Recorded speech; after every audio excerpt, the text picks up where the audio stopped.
Holiday traditions such as Christmas, Kwanzaa, and Hanukkah reflect important values of faith, unity, and hope. Learning about these celebrations helps us better understand and respect different cultures and beliefs. Let's welcome Dr. Lenny Lowe, Associate Professor and Department Chair for C of C's Religious Studies, and Alesia Flores, Vice President of Charleston Interreligious Council. Glad to have you both with us. And happy holidays to you. You as well. We're airing this on Christmas Eve, and it's hard to imagine that the time has come so fast. But when we're talking about, all of the major religions of the world and what they represent, what do you hope that people come away with when we talk about interreligion and just us living in harmony with one another?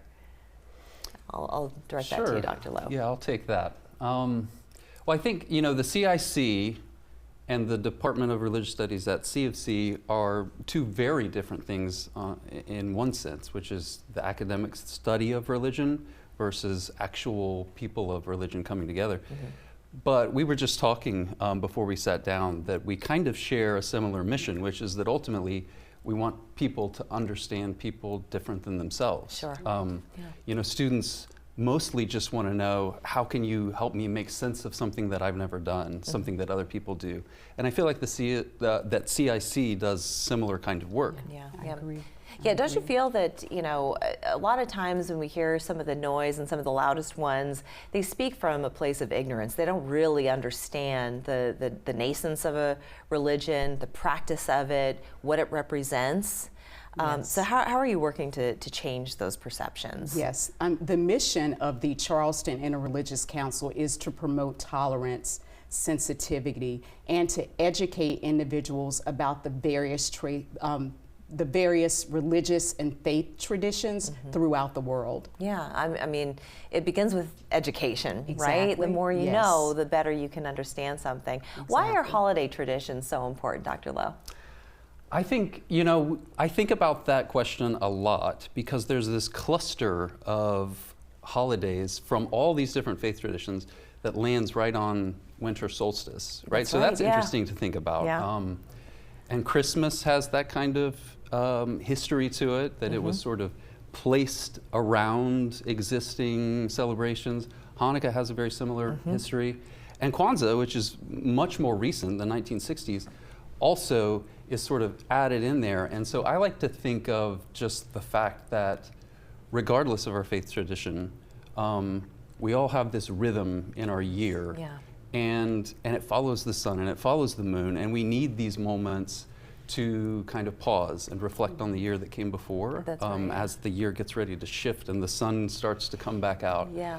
And so it makes sense that people engage those rhythms through their faith traditions. Well, just at the start of the week, the Christian church, they celebrate the fourth Sunday of Advent, which is the shortest day of the year. But something that Christmas, Hanukkah, and Kwanzaa all represent is light. Light in the darkness.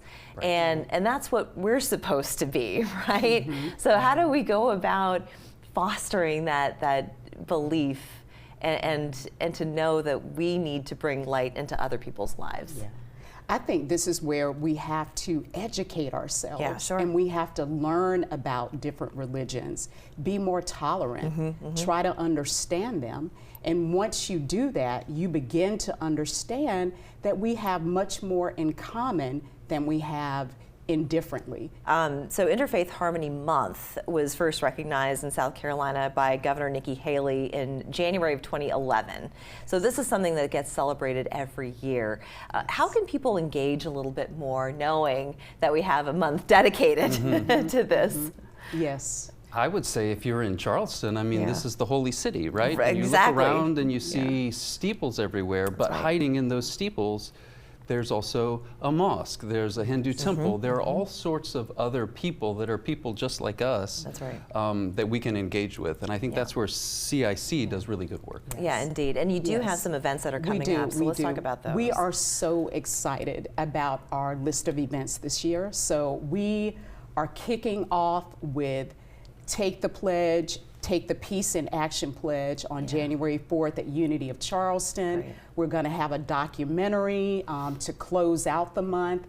And we are so excited about this documentary. It's about Peace Cathedral, which is a place or a place in the country of Georgia where 3 faith traditions worship in one place. Under one roof. Under one roof, That's Christianity, Islam, and Judaism. Yeah. We're going to have a lecture on polarization, healing polarization.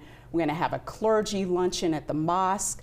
The healing polarization is at the Hindu temple. So we want to be an example to the community that you can learn, you can educate from these events, get educated at these events. Definitely. And it gives us an opportunity to fellowship together. What we find out is that we're much more alike than we are different. Exactly. Sure. Wonderful. Yes. And what is the website? CICouncil.org, or you can just Google Charleston Interreligious Council. Calendar of events on Calendar that of events website. on Perfect. I want to thank you Yes. so much. Thank and you. warmest Thank and you. happiest of holidays to you both. Thank you Thank so you for being much. here. We'll be back after this.